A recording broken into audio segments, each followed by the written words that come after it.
Shout out! Shout out! This is Awkward Vlog!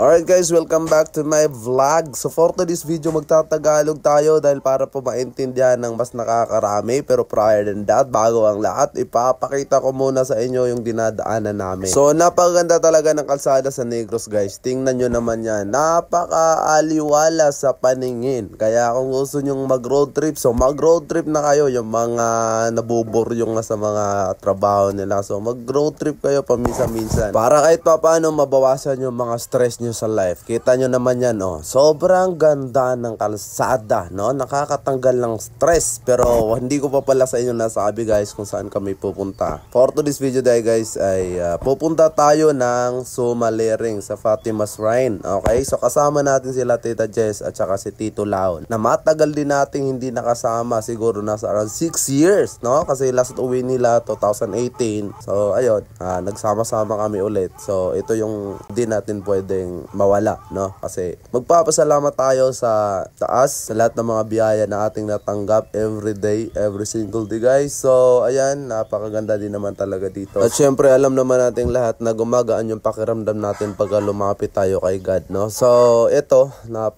alam mo, refreshing kasi parang kunyari, meron kang mabigat na pinagdadaanan pero kung lalapit ka sa bahay ng Panginoon, so lalapit ka sa Kanya, talagang pagkatapos doon, matatanggal yung, alam mo yun, yung parang mabigat sa yung dibdib.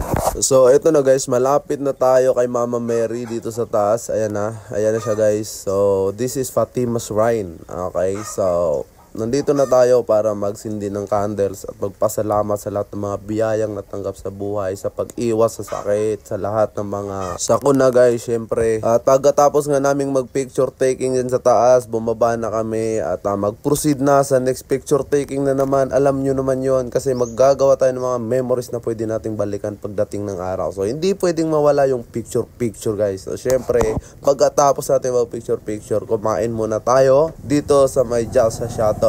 At kung umabot ka hanggang dito guys, maraming salamat sa panonood. Till next time.